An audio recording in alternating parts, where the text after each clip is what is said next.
ॐ नमः सिद्धेभ्यः मोक्षमार्गस्य नेतारं भेतारं कर्मभूभृतां ज्ञातारं विश्वतत्त्वानां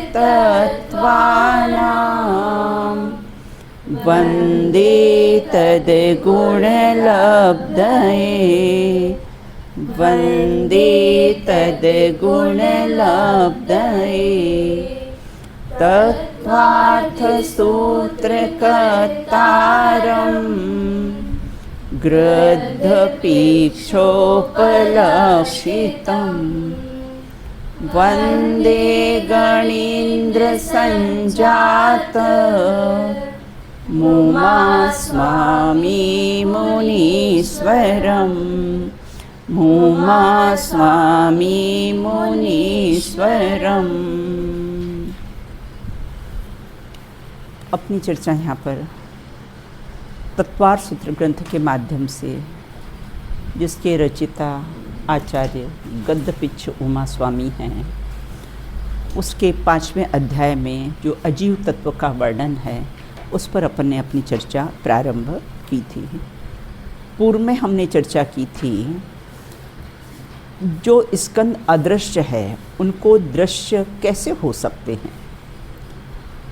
जो स्कंद अदृश्य हैं वो दृश्यमान कैसे हो सकते हैं। बिल्कुल, चलो बताइए बेटा।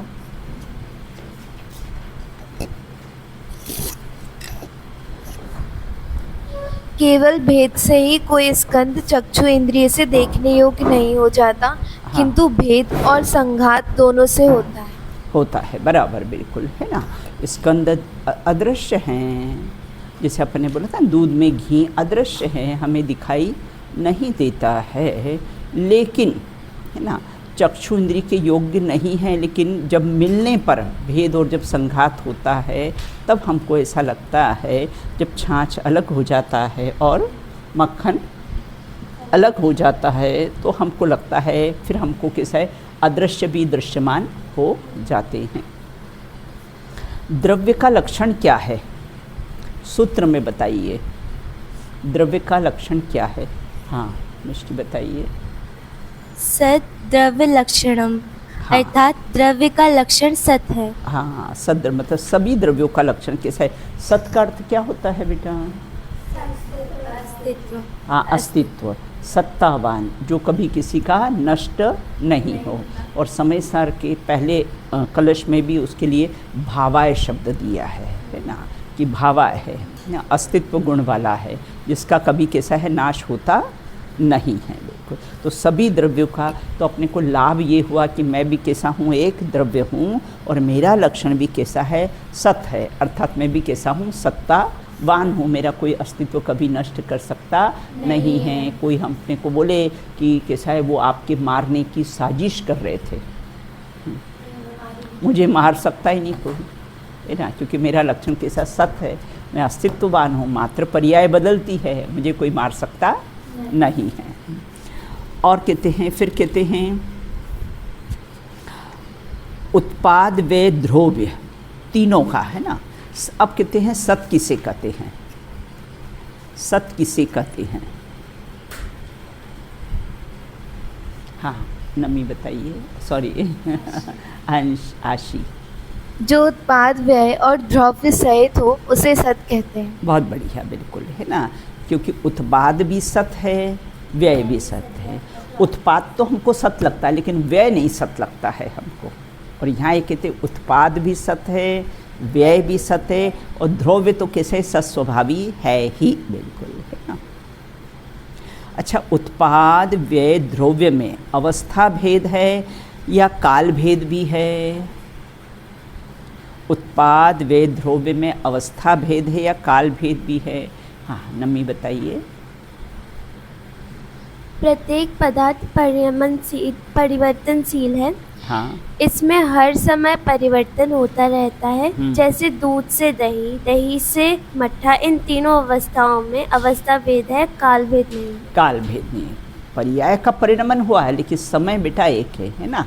जैसे सूर्य का उदित होना और कैसा है अंधकार का जाना। अब इसमें काल भेद है क्या? नहीं है, दोनों एक साथ ही होते। अच्छा, पहले पिता के पहले पुत्र? हाँ? पहले पिता के पहले पुत्र, इसमें काल भेद है या नहीं है? क्यों?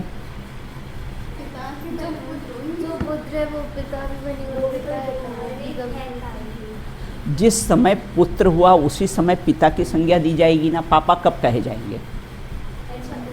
पापा कब कहे जाएंगे? जिस समय पुत्र उत्पन्न हुआ उसी समय पापा कहे जाएंगे ना, है ना। तो कैसे हैं पिता और पुत्र में कौन पहले कौन बाद में? बोले कोई काल भेद नहीं है। जिस समय पिता होते हैं उस समय ही कैसे है पुत्र होता है। बिल्कुल, जिस समय पुत्र होता है उस समय ही पिता कहलाते हैं। उत्पाद आदि तीनों भिन्न हैं या अभिन्न? उत्पाद आदि तीनों भिन्न हैं या अभिन्न? हाँ, आयुषी बताइए। पर्याय आदि न से अपेक्षा पदार्थ नियम से उपजते विनिश्चते हैं, किंतु द्रव्य न से परीक्षा द्रव्यार्थिक, हाँ, द्रव्यार्थी न से अपेक्षा सदा अनुत्पन्न और अविनष्ट द्रव्य रूप रहते हैं। पर्यायार्थिक से उत्पन्न होते हैं और नष्ट होते हैं, और द्रव्यार्थिक से कैसे हैं? उत्पाद व्यय द्रव्य तीनों कैसे हैं? न उत्पन्न होते हैं और न नष्ट होते। और शब्द लगाया ना तो नहीं लगा लेना, अविनष्ट, है ना। इतनी चर्चा हमारी पूर्व में हो चुकी थी, अब हम आगे चर्चा कहते हैं। बस इससे अपने को कितना बड़ा लाभ होता है कि कैसा हूँ मैं, सत्तावान हूँ, भावाय हूँ, है ना। मैं सत्ता स्वरूप हूँ, मेरा कभी नष्ट हो नहीं सकता, मेरे को कोई नाश कर सकता नहीं है। तो मरण के भय से रहित हो जाते हैं। इतना बड़ा लाभ अपने को हुआ कि मरण के भय से हम कैसे रहित हो जाते हैं। अब अपन आज 31 सूत्र है, उस पर अपन चर्चा प्रारंभ करेंगे। तद्भावाव्ययम नित्यम, तद्भावाव्ययम नित्यम, तद्भावाव्ययम नित्यम। एक बार पढ़िए आप लोग। तद्भावाव्ययम नित्यम। बोला करो, उसमें बोला करो बेटा, है ना। चलो एक बार फिर से बोलो। तद्भावाव्ययम नित्यम। चलो आयुषी पढ़िए। तद्भावाव्ययम नित्यम। अनुष्का।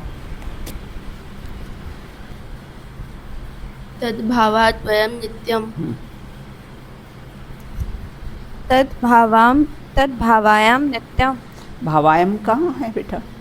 तद भावायम नित्यम। तद्भावा, उसमें देखो बुक में क्या लिखा है? तद्भावा व्ययम नित्यम। तद्भावावयम नित्यम। अब यहाँ ये कहते तद मतलब उसके, तो बोले यहाँ किसकी चर्चा चल रही है ना। और तद तो अभाव, तो उसके भाव के बिना, है ना। और व्ययम मतलब नष्ट न होना और नित्य होता है। तो कहने का तात्पर्य यह है कि नित्य का लक्षण क्या है? इस सूत्र में बताया है कि नित्य का कैसा है, लक्षण क्या है। तो बोले उसका भाव, जो पदार्थ होता है उसका जो भाव होता है कैसा अपनी वो नष्ट न होना ही कैसा है, नित्य है। नित्य का लक्षण होता है ना। जैसे शक्कर का भाव क्या है?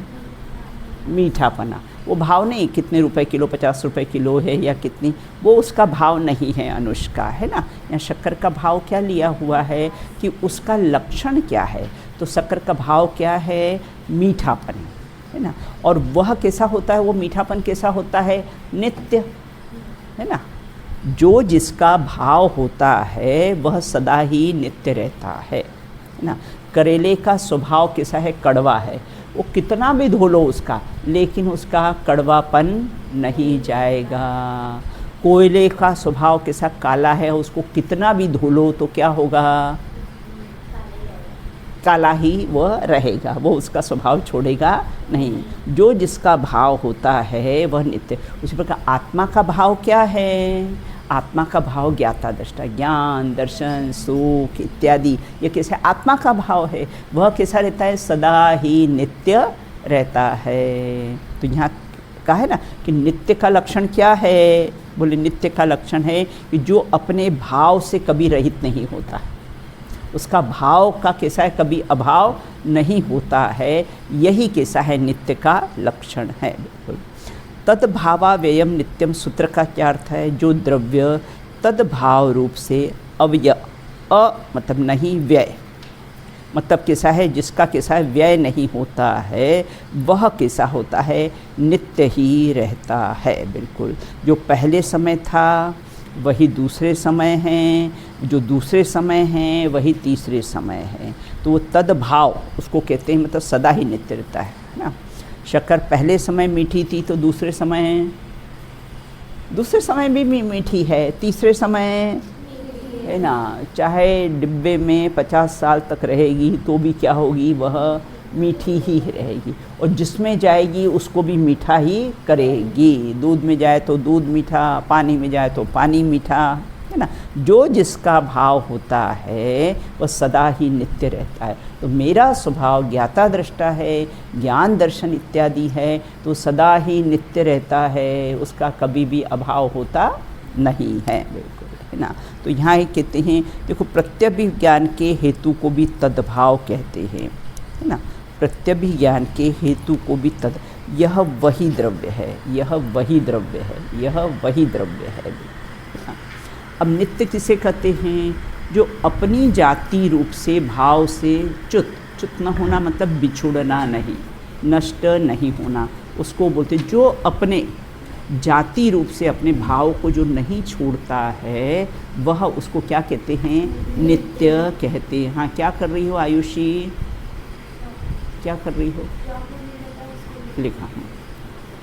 आपकी नोटबुक कहाँ है? नोटबुक में लिखो ना बहन जी। हाँ, नोटबुक क्यों नहीं लाते हो? नोटबुक में बेटा लिखना इसको। अब नित्य से क्या तात्पर्य है? नित्य से तात्पर्य यह नहीं है कि जो वस्तु जिस रूप में है वह सदा उसी रूप में बनी रहे, उसमें कुछ भी परिणमन नहीं हो, किंतु परिणमन होते हुए भी वह अपने मूल स्वभाव को, है ना, अविच्छिन्न, अविच्छिन्न मतलब लगातार, कंटिन्यू, अविच्छिन्न धारा। जैसे फॉल होते ना, फॉल होते, जैसे जबलपुर का फॉल है तो कैसे? अविच्छिन्न धारा, निरंतर रात दिन सर्दी गर्मी सब में ही कैसा है? अविच्छिन्न धारा रूप से कैसा है? बहता रहता है। बिल्कुल। तो नित्य का तात्पर्य यह नहीं कि जो वस्तु जिस रूप में है वह सदा उस रूप में बनी रहे, ना, उसमें कुछ भी परिणमन नहीं हो, किंतु परिणमन के होते हुए भी कैसा है? वह नित्य है ना। अविच्छिन्न रूप से यही नित्यता का कैसा है? लक्षण। परिणमन करते हुए नित्य रहे और नित्य रहते हुए परिणमन करे, ठीक ना। परिणमन करते हुए नित्य रहे। समुद्र में लहरें परिणमन करती है लेकिन फिर भी समुद्र कैसा है? नित्य रहता है। और नित्य रहते हुए भी कैसा है? सदा परिणमन करता रहता है। तो नित्य का अर्थ परिणमन रहित हो ऐसा नहीं है, परिणमन करते हुए भी नित्य हो और नित्य रहते हुए। अच्छा, नदी नित्य है कि अनित्य? नित्य भी है और अनित्य भी है। कैसे मिष्टी? हाँ हाँ, बताइए कैसे? नदी नित्य है या अनित्य? निरंतर जो बह रही है इस अपेक्षा से नित्य है ना। उसमें उसके बाद लहरें जो बदलती रहती है वो कैसे? अनित्य है। तो नदी कैसी है? नदी नित्य भी है और अनित्य भी है। बिल्कुल, है ना। नित्य भी है और अनित्य भी है। बहना उसका स्वभाव है, वो उसको कभी निरात दिन निरंतर बहती रहती है, इस अपेक्षा से कैसी है? नित्य है। और अनित्य किस अपेक्षा से है? की अपेक्षा से। हाँ, कि निरंतर नई नई नई नई लहरें आती रहती, उस अपेक्षा से कैसा है? अनित्य है। बिल्कुल। पदार्थ को सर्वथा नित्य मानने में क्या आपत्ति आएगी? क्या दोष आएगा? यदि पदार्थ को सर्वथा नित्य मान ले तो परिणमन का अभाव, सर्वथा अभाव, तो दूध कभी मीठा होगा ही नहीं। दूध में अगर हमने चीनी डाली तो हमने उसको हिलाया तो फिर वो कभी मीठा नहीं होगा। अगर हम परिणमन स्वभाव नहीं हुआ तो हर पदार्थ का कैसा परिणमन स्वभाव है ना, बिल्कुल। हाँ, तो परिणमन स्वभाव अगर नहीं हुआ, क्योंकि 6 गुण है ना अपने, द्रव्यत्व गुण के कारण कैसा निरंतर परिणमन करता रहता है। द्रव्यत्व गुण के कारण कैसा है, निरंतर परिणमन करता रहता है। तो पदार्थ को सर्वथा नित्य मानने में क्या आपत्ति आएगी? यदि पदार्थ को सर्वथा नित्य माना जाए तो परिणमन का सर्वथा अभाव होता है। ऐसे संसारी जीव कभी मुक्त होंगे ही नहीं। कितना बड़ा दोष आ जाएगा। मिथ्या दृष्टि सदा मिथ्या दृष्टि ही रहेगा। क्रोधी सदा क्रोधी ही रहेगा, वो कोई क्षमा स्वभाव को धारण ही नहीं करेगा अगर परिणमन स्वभाव नहीं हुआ। अपन चाहे ना नमी, अपन चाहे 4 दिन तक ऐसा का ऐसा क्रोध मैं रखूंगी, रख सकते हो? नहीं रख सकते ना। जान दो ना, जिसके परिणाम जिसके साथ में है ना, रख ही नहीं सकते हैं बिल्कुल, क्योंकि परिणमन कैसा है, जीव का स्वभाव है, इसके कारण कैसा है। और अगर हम ये माने कि पदार्थ सर्वथा नित्य, देखो जैन दर्शन में सर्वथा शब्द नहीं है, कथनचित है। जैन धर्म में सर्वथा शब्द नहीं है, कैसा है, कथनचित है। सर्वथा नित्य नहीं है, कथनचित नित्य है और कथनचित अनित्य है। तो कथनचित मतलब किसी अपेक्षा से, तो किस अपेक्षा से, द्रव्य स्वभाव की अपेक्षा से नित्य है और पर्याय स्वभाव की अपेक्षा से अनित्य है, बस। तो सर्वथा नहीं है। और अगर सर्वथा मान ले तो क्या होगा, क्या आपत्ति आएगी? कोई जीव मुक्त होगा ही नहीं। फिर हम महावीर जयंती किसकी मनाएंगे? जन्म कल्याण महोत्सव हम किसका मनाएंगे? अब पदार्थ नित्य है या अनित्य? पदार्थ सामान्य की अपेक्षा से नित्य है और विशेष की अपेक्षा से अनित्य है। संसार के सभी पदार्थ कैसे नित्यानित्य है ना। अभी आप नए पढ़ोगे ना तो उसमें लिखा होगा अपना द्रव्य, क्षेत्र, काल और भाव।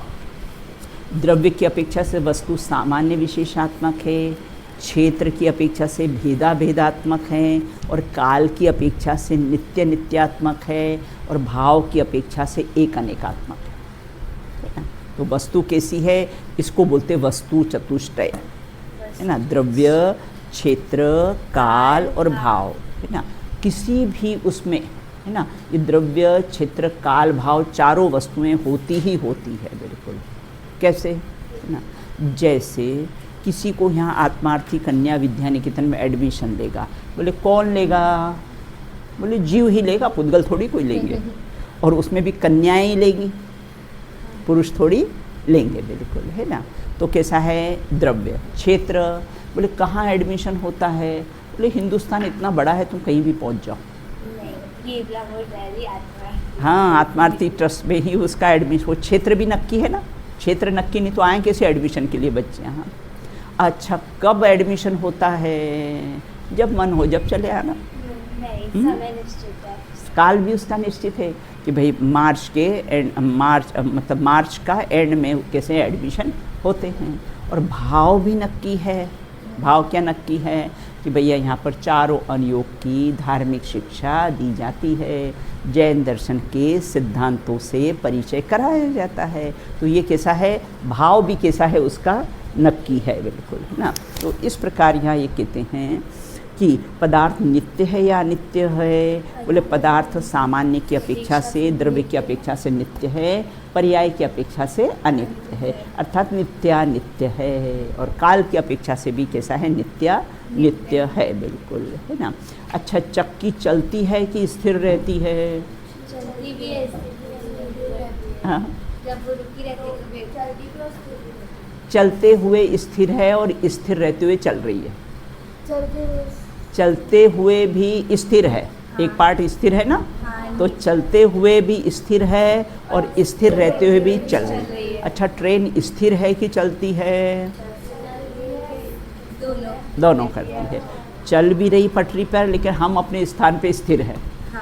अगर अपने स्थान पे स्थिर नहीं हो तो मिष्टी यहाँ बैठे और वहाँ पहुँच जाए है ना। फिर तो उसके ट्रेन की जरूरत ही नहीं पड़ेगी, ऐसे पहुंच जाएंगे। ऐसे ही पहुंच जाओगे, बिल्कुल, है कि नहीं। तो इस प्रकार से यहाँ ये कहते हैं स्थिर रहते हुए भी कैसे चलती है और चलते हुए भी स्थिर रहती है, क्योंकि दोनों धर्म पाए जाते हैं, नित्य और अनित्य। वस्तु के दो धर्म हैं, नित्य और अनित्य।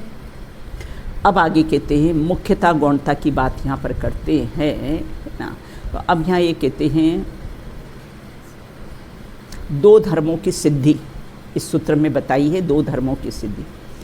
अर्पिता नर्पितः सिद्धे, अर्पिता नर्पिता सिद्धे, ता नहीं है बेटा, अर्पिता नर्पित सिद्धे, अर्पिता नर्पित सिद्धे, अर्पिता नर्पित सिद्धे। अर्पिता नर्पित सिद्धे, पढ़िए एक बार। अर्पिता नर्पित सिद्धे। सरल है ना बेटा, तत्वार सूत्र कठिन नहीं है ना। हाँ, हाँ चलो पढ़ो बेटा। अर्पिता नर्पित सिद्धे। बहुत बढ़िया, बिल्कुल, है ना। चलो आयुषी पढ़ो। अर्पिता निर्पित सिद्धे। हाँ, नर्पित सिद्धे, बहुत बढ़िया। देखो पढ़ते आ गया ना, बिल्कुल अब अच्छी तरह से, है ना। चलो अनुष्का पढ़िए। अर्पिता नर्पित सिद्धे। अर्पिता नर्पित सिद्धे। सिद्धे, है ना। अब यहाँ ये कहते हैं अर्पित, संधि विच्छेद करेंगे ना, संधि विच्छेद करेंगे ना। हाँ, तो अर्पित नर्पित सिद्धे दो शब्द आए हैं। तो अर्पित, है ना, अर्पित मतलब मुख्य, और अनर्पित दो शब्द हैं, अर्पित और किसे अनर्पित, उसका संधि विच्छेद करेंगे ना। अर्पिता नर्पित सिद्धे, तो अर्पित, है ना, अर्पित मतलब मुख्य, और अर्पिता आ की मात्रा आ गई ना उसमें, तो क्या होगा अनर्पित अर्थात गौण, अभाव नहीं। या गौण का अर्थ कैसा है, अभाव नहीं लेना, बिल्कुल, है ना। सिद्धे मतलब सिद्धि होती है। यहाँ ये कहते हैं एक वस्तु में परस्पर कैसे होते हैं, दो धर्म पाए जाते हैं, है ना, मुख्य और कैसा है गौण, है ना। अभी जैसे मैंने आपसे कोई प्रश्न पूछा तो क्या कहा, मैंने कहा मान्या बताई, तो मान्या मुख्य हो गई है और बाकी सब गौण हो गए। अभाव नहीं, गौण का अर्थ क्या लेना, अभाव नहीं लेना, है ना। अभी हमने कहा कि कैसा है नमी, आप बताइए, तो नमी मुख्य हो गई और बाकी सब कैसे हैं गौण हो गए हैं। तो वस्तु में कैसे हैं, परस्पर विरोधी धर्म पड़ने पर दो धर्मों की सिद्धि होती है। परस्पर विरोधी होने, एक ही वस्तु में दो धर्म होते हैं जबकि दोनों विरोधी हैं, एक मुख्य है एक गौण है, एक नित्य है एक अनित्य है, बिल्कुल एक है एक अनेक है ना। तो इस प्रकार से कैसे दो धर्मों की सिद्धि एक साथ होती, किसके कारण होती है, मुख्य गौणता के कारण। किसके कारण होती है दो धर्मों की सिद्धि, मुख्य गौणता के कारण कैसी है सिद्धि होती है। वह जीव चेतन है यह अर्पित है, जीव चेतन है वह अर्पित है, और जीव अचेतन नहीं है ना, ये अनर्पित है ना। मुख्य गौण किया ना हमने, तो जीव के साथ चेतन है वो अर्पित, हमने उसको मुख्य कर दिया। और जीव अचेतन नहीं है, जीव अचेतन नहीं है, बिल्कुल, है ना। तो यह क्या हुआ अनर्पित, मतलब मुख्य गौण उसमें हुआ, बिल्कुल। अब कहते हैं अर्पित किसे कहते हैं, मतलब हाँ विवक्षित। विवक्षित का अर्थ आपको मालूम है क्या है, वक्तुर इच्छा विवक्षित, जो वक्ता की जो इच्छा होती है उसको बोलते हैं विवक्षित, है ना।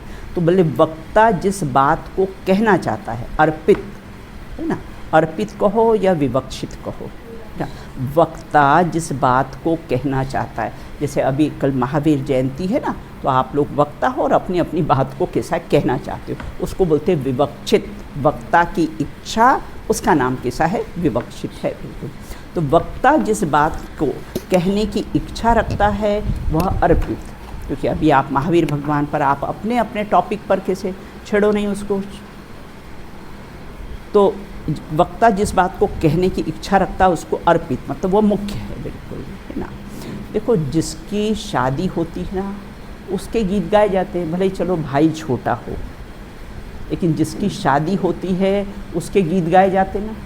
भले बड़ा भाई घर में बैठा तो उसको ऐसा बुरा लगता है, अच्छा तुम छोटे भाई के गीत गा रहे हो और मैं बड़ा घर में बैठा हूँ, मेरे गीत नहीं गा रहे हो। उसको बुरा लगता है? नहीं लगता है। तो कैसा है, जिसको जो मुख्य होता है उसकी ही चर्चा कैसी है की जाती है।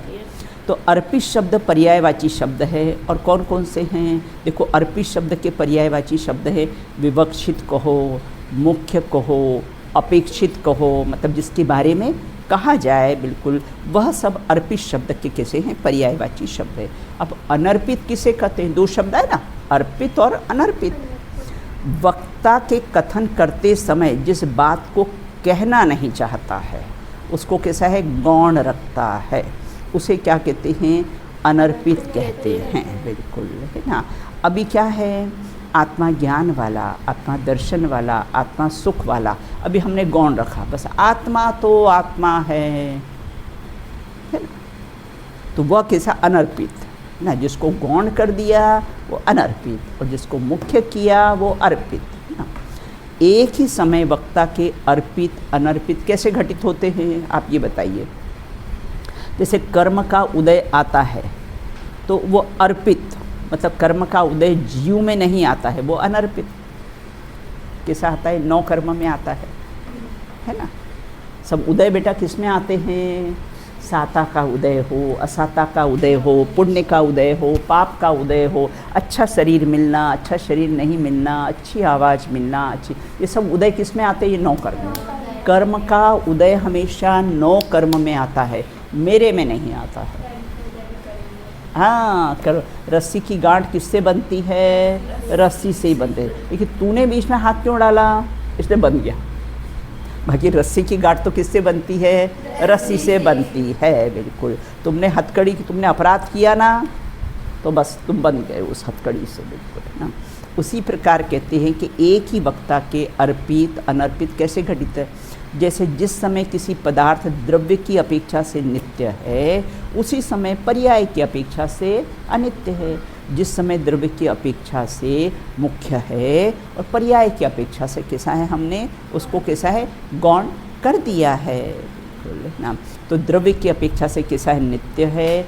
आत्मा कैसा है? नित्य है। और पर्याय की अपेक्षा से कैसा है? हाँ, आत्मा आत्मा है, वह नित्य है। और हमने कहा बहिरात्मा, अंतरात्मा, परमात्मा, वह कैसा है? अनित्य हो गया, बिल्कुल, है ना। हमने उसके कैसे भेद कर दिए हैं, तो वह कैसा हो गया? अनित्य हो गया। एक ही वस्तु में कितने धर्म पाए जाते? अनेकों धर्म पाए जाते हैं। अभी आप पढ़ोगे ना, नए पढ़ोगे ना, जब 12th क्लास में आओगे आप 47 नए पढ़ोगे ना, तो एक ही नए संख्यात भी, असंख्यात भी, अनंत भी होते हैं, बिल्कुल अपेक्षाकृत। तो एक ही वस्तु में अनेक धर्म पाए जाते हैं। जैसे, है ना,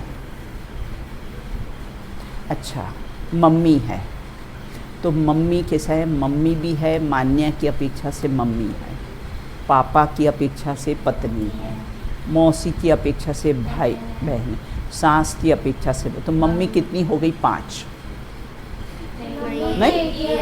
हाँ, फिर हाँ, अपेक्षाएं हमने लगा दी ना, उसमें हमने अपेक्षा लगा दी है, तो वो कैसा है? 5। लेकिन मम्मी 5 नहीं है, मम्मी तो एक ही है।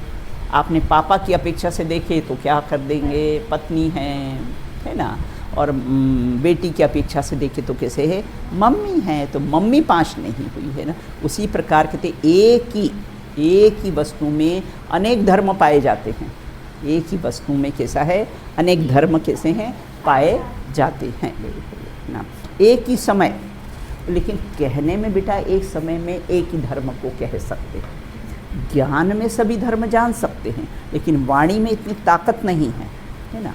अभी मैं कहूँ कि अनुष्का और मान्या, बोले एक साथ बोलो, बोल सकते हैं अनुष्का? नहीं, है ना। एक क्रम पड़ेगा ही, या तो पहले हम मान्या बोलूँ, फिर अनुष्का बोलूँ, फिर अनुष्का बोलूँ, नहीं बोले आप एक साथ बोलो। बोले एक साथ ज्ञान में दोनों को जान सकती हूँ, लेकिन बोल नहीं सकती हूँ मैं, है ना। बोलने में वाणी में कैसा है? क्रम पड़ता है, बिल्कुल।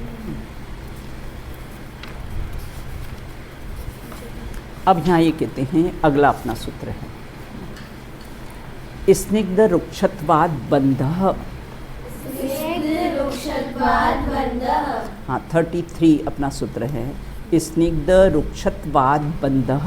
स्निग्ध रुक्षत्वात् बन्धः। हाँ, एक बार फिर से बोलिए। स्निग्ध रुक्षत्वात् बन्धः। चलो पढ़ो। हाँ मन्य पढ़ो। स्निग्ध रुक्षत्वाद बंधः। हाँ, रुक्षत्वाद है ना, रुक्षत्वाद सही उच्चारण पूरा पूरा होना चाहिए। स्निग्ध रुक्षत्वाद बंधः। हाँ चलो। स्निग्ध रुक्षत्वाद बंधः। स्निग्ध रुक्षत्वाद बंधः। नहीं, हो गया। 2 बार मुझे पढ़ाना रहता है तो भी मैंने 3 बार पढ़ा दिया। अब कहते स्निग्ध है ना। अब यहाँ पर बताते परमाणु के बंद होने की बात बताते हैं कि किस कारण बनते हैं परमाणु ना, किस कारण वो स्कंद रूप होते हैं, उसकी चर्चा कैसी है इस सूत्र में बताई गई है। स्निग्ध, स्निग्ध मतलब चिकना, जैसे घी है, तेल है ना, ये सब कैसे आपके क्रीम वगैरह होते हैं, सब कैसे होते हैं, चिकने। और रुक्षत्वाद मतलब रूखा, रूखा, रूखा मतलब जैसे तेल है, सॉरी अपना रेत है, राख है, आटा है, ये सब कैसे होते हैं, रूखे होते हैं है ना। तो यहाँ कहते हैं चिकना और किसे रूखा, उससे क्या होता है, बंध होता है ना। आटा कैसा है, रूखा है, और अगर हमने उसमें मिला दिया, घी मिला दिया तो अब क्या हो गया, लड्डू बन गया, बंद हो गया उसका। चिकने से और रूखे से, दोनों से क्या होता है, बंद होता है, बिल्कुल है ना। तो बंद होने का कारण बता कि परमाणु का बंद कैसे होता है, बोले रूखा और चिकना मिल जाए तो कैसा है, बंद होता है। जैसे मैंने आपको उदाहरण दिया था ना कि रोड पर कैसा होता है, रोड चिकनी होती है और कैसे उसके टायर कैसे होते, रूखे होते, तभी वो चलने की प्रक्रिया संभव है, बिल्कुल है ना। अब यहाँ ये कहते किससे बंद होता है, प्रश्न क्या, किससे बंद, बोले चिकने से और रूखे से, दोनों से कैसा है, बंद होता है, बिल्कुल। किससे बंद होता है, स्निग्ध मतलब चिकना, रुक्षत्व से बंद होते हैं। देखो रेत के लड्डू हम कभी बना सकते हैं, रेत का लड्डू हो हम कभी बना सकते हैं, सूखी रेत बालू पड़ी हो, और अगर हम लड्डू नहीं बन सकता ना, बिल्कुल है ना। और अगर हमें बूंदी का लड्डू बनाना हो तो हम बना सकते हैं, क्योंकि चिकनापन भी है और उसमें रूखापन भी है, इसलिए कैसा है, उसका बंद हो जाता है, बिल्कुल। देखो ये एक पिलर है ना, पिलर पर अगर चिकनाई लगी हो बेटा है ना, और अगर हमने उसमें डस्ट डाला तो चिपक जाएगा, और अगर चिकनाई नहीं होगी तो कैसा है, वो झड़ जाएगा।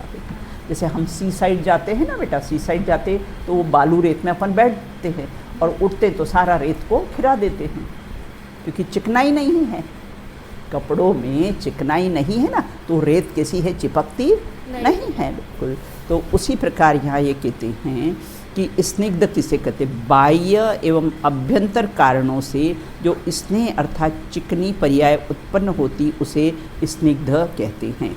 अब रुक्षत्व किसे कहते हैं, देखो चेहरे पर चिकनाई लगाओ ना तो शाइनिंग होती है, लगाते हो ना आप क्रीम ब्रीम ना, उससे नहीं होती है बेटा, तो नाम कर्म के उदय के कारण अपने को जैसा भी शरीर मिलता है ना, उसके कारण कैसा, किसी का स्किन शाइन करती है, किसी की स्किन कैसा है, शाइन नहीं करती है, वो क्रीम और पाउडर से कैसा है, स्किन कैसा है, शाइन नहीं करती। ये तो सब एडवर्टाइज वालों की कैसे हैं, चाले हैं, अपने क्रीम को बेचना है, बिल्कुल। अब यहाँ ये कहते हैं रुक्ष किसे कहते हैं, रूखेपन के कारण पुद्गल की पर्याय को कैसे रुक्ष कहते हैं, है ना। प्रति समय है ना, हमको प्रति समय कर्म बनते रहते हैं, प्रति समय प्रबद्ध कर्म बनते हैं। और इरियापत कैसा है, आश्रव, एक इरियापत आश्रव होता है, एक सांप्रदायिक आश्रव, भेद पड़े ना अपने आश्रव के ना। सांप्रदायिक आश्रव मतलब कषाय के कारण जो बंद होते हैं, इरियापत आश्रव में कर्म आते हैं और जाते हैं, कर्म आते हैं और कैसे हैं, जाते हैं। कैसे, जैसे आपने 26 जनवरी की परेड देखी होगी है ना, उसमें क्या करते हैं, 26 कोई ठहरता नहीं है बेटा, चलते चलते सैल्यूट करके वो रुकते नहीं है, ठहरते वहाँ पर नहीं हैं बिल्कुल ना। तो इस प्रकार यहाँ ये कहते हैं चिकने और रूखे, हाँ, गुण वाले परमाणु के बंध किसको होते, चिकने और रूखे। राग द्वेष की चिकनाई हो तो कर्म बनते हैं, राग द्वेष की चिकनाई नहीं हो तो कर्म नहीं बनते हैं। केवड़ी को कर्म नहीं बनते हैं क्योंकि राग द्वेष की चिकनाई नहीं है, तो कर्म आते हैं और खिरते जाते, आते हैं और जाते जाते हैं, बंधते नहीं हैं। तो राग द्वेष की चिकनाई होगी तो कर्म कैसे हैं, बंधन को प्राप्त होंगे। अब कहते हैं स्निग्ध रुक्षत्व गुण के कितने भेद हैं ना, तो स्निग्ध रुक्षत गुणों के संख्यात, असंख्यात और अनंत भेद होते हैं। स्निग्ध रुक्षत्व का अविभागी प्रतिषेध को गुण कहते हैं ना। स्निग्ध और रुक्षत के अविभागी मतलब जिसका दूसरा विभाग नहीं हो, ऐसे अविभागी प्रतिच्छेद को कैसा है, गुण कहते हैं। स्निग्ध रुक्षत्व शक्ति का मापने का, देखो स्निग्ध रुक्षत्व ये कैसे शक्ति को मापने का कैसा नाप है, बिल्कुल है ना। जैसे दूध कैसा है लीटर से मापा जाता है, कपड़ा कैसा है मीटर से मापा जाता है, उसी प्रकार स्निग्ध रुक्षत्व शक्ति को कैसा है मापने का साधन है। अब कहते परमाणु के और कितने भेद होते हैं, संख्यात, असंख्यात और कैसे अनंत भेद होते हैं। परमाणु के चिकने और रूखे गुण के समान होते हैं या विषम होते हैं, आप ये बताइए। जब बंधन होता है तो 2 चिकने और 2 रूखे ऐसे समान होते हैं कि 2 चिकने और 3 रूखे ऐसे असमान होते हैं। तो परमाणु के स्निग्ध और रुक्षत्व गुण में हीनादिक, समान गुण वालों का बेटा बंध नहीं होगा। 2 अगर रूखे हों और 2 अगर चिकने परमाणु हों तो उनका बंध नहीं होगा।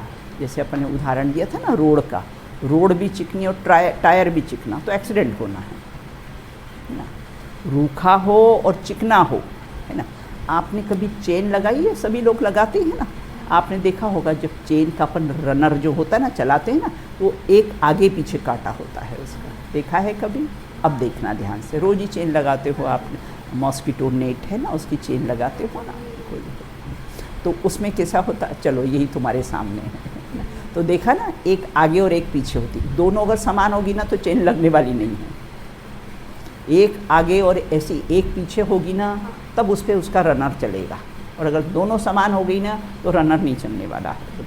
उसी प्रकार से स्निग्ध और रुक्षत्व दोनों समान होते हैं, समान नहीं होते तो बंधन को प्राप्त नहीं होंगे। हीनाधिकता मतलब अधिक और कम होंगे तो ही कैसा है बंधन को प्राप्त होंगे। बिल्कुल देखो, लाभ अपने को क्या हुआ, न मैं चिकना हूँ न मैं रूखा हूँ, ये सब कैसे हैं, पुद्गल के परिणाम है। अजीव तत्व का वर्णन चल रहा है ना, ये सब पुद्गल के परिणाम। मैं तो कैसा हूँ, अस्पर्शी स्वभावी भगवान आत्मा हूँ। देखो ये अपना कैसा निष्कर्ष, बोलो बेटा। हीन, हीन मतलब कम, और अगर उसका संधि विच्छेद करेंगे ना, और अधिक, कम और ज़्यादा ना, उसका अर्थ होता है हीनादि बेटा। अब आगे कहते हैं न जघन्य गुणानाम, 34वां सूत्र है, न जघन्य गुणानाम, पढ़िए फिर से, हाँ चलो आयुषी पढ़ लो। न जघन्य गुणानाम, अब है तो न मतलब नहीं है ना, जघन्य, जघन्य मतलब कम है ना, तो जघन्य गुण वाले पुद्गलों का बंध नहीं होगा। जो कम होंगे, कुछ कम और कुछ अधिक होगा तो ही बंद होंगे ना, और जघन्य वालों का कैसा है, बंद होगा नहीं है। सूत्र में बंध शब्द नहीं है, न शब्द है बंध नहीं है ना, न शब्द है और न कैसा है बंध नहीं है। अब यहाँ कहते हैं देखो, 2 बूंदी लेना और हम उसका लड्डू बनाएं तो बंधेगी नहीं, बंधेगी। जघन्य है ना, कम है ना, जघन्य मतलब कम, तो कम होगी तो कैसा है बंधेगी। इतना सा हमने आटा लिया, अब उसको बांधो, बंधेगा क्या, नहीं बंधेगा। जघन्य होगा तो कैसा है, बंधेगा नहीं। बिल्कुल, तो यहाँ ये कहते हैं न जघन्य गुणानाम, मतलब जघन्य गुण वालों का पुद्गलों के साथ कैसा है, बंध नहीं होता है। फिर किन परमाणुओं का बंध नहीं होता है? बोले जघन्य गुण वाले परमाणुओं का, पुद्गलों का बंध नहीं होता है। जल और रेत का बंध कभी नहीं होता है, जल और रेत का बंध नहीं होगा। अविभागी अंश, अविभागी अंश मतलब जिसका दूसरा विभाग नहीं हो, उसका नाम कैसा है? जघन्य। अब कहते हैं गुण किसे कहते हैं? स्निग्ध और रुक्षत्वता के अविभागी। अविभागी का अर्थ क्या है? जिसका दूसरा विभाग नहीं हो, उसका नाम कैसा है? अविभागी है।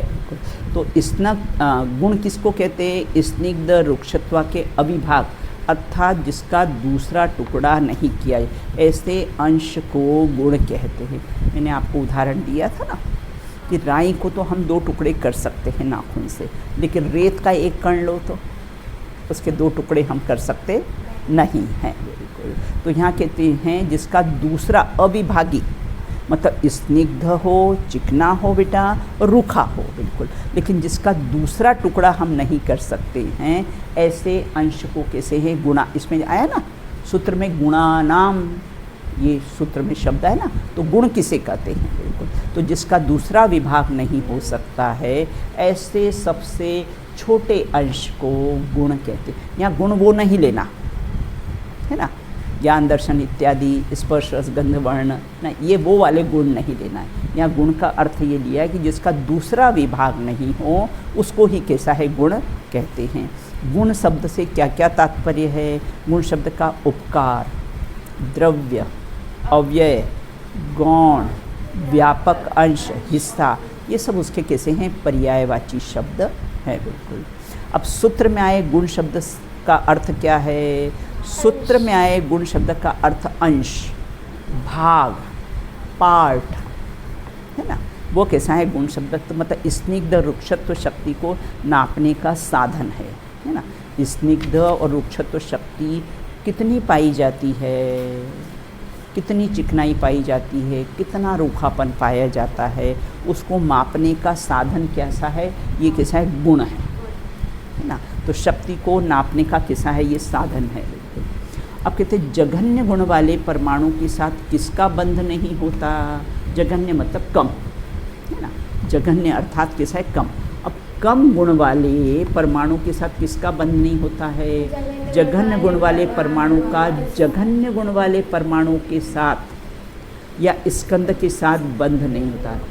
कम से कम का बंध नहीं होगा, कुछ अधिक होंगे, कुछ कम होंगे, तो ही कैसा है? बंधन को प्राप्त होंगे। बिल्कुल है ना।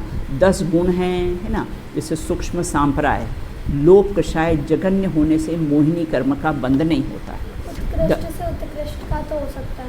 हाँ, उत्कृष्ट से उत्कृष्ट का बंध नहीं हो सकता। बस समान नहीं होना चाहिए, कुछ कम और कुछ अधिक, तो ही बंधन को कैसे हैं? प्राप्त होंगे।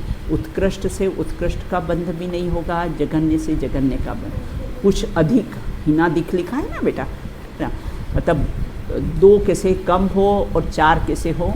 अधिक हो, तो ही उनका कैसा है? बंधन को प्राप्त हो सकती है ना। तो जघन्य गुण वाले परमाणु के साथ जघन्य गुण वाले परमाणु या स्कंद का कैसा है? बंध नहीं होता है। 10वें गुणस्थान में जो सूक्ष्म सांप्राय, जो जघन्य लोभ होता है, जघन्य लोभ होता है ना, 10वें गुणस्थान में लोभ कषाय बिल्कुल जघन्य रह जाती है, तो उससे कैसा है? मोहिनी कर्म का बंध होता नहीं है। बिल्कुल ना। तो यहाँ कहते हैं जघन्य का कैसा है? बंध होता नहीं है। इतनी अपन ने चर्चा की है, अब शेष चर्चा अपन कैसी है बाद में करें। चलो पढ़ लो बेटा।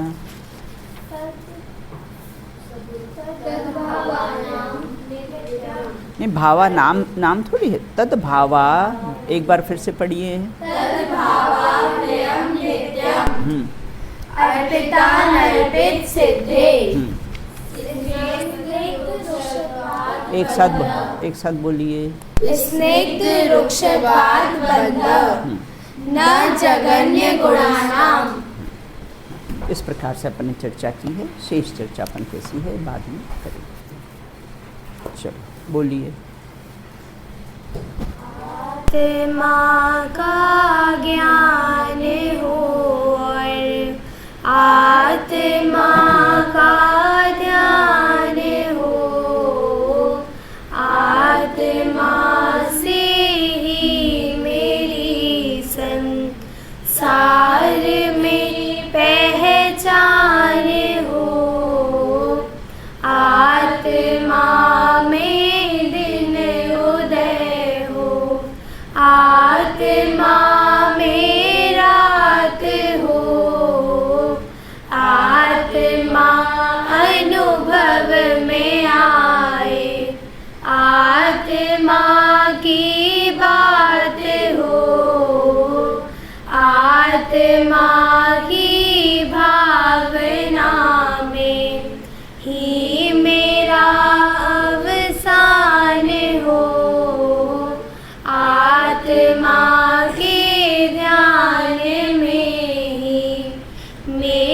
मेरा पुनः उद्धार हो, आत्मा के ध्यान में ही मेरा पुनरुद्धार हो।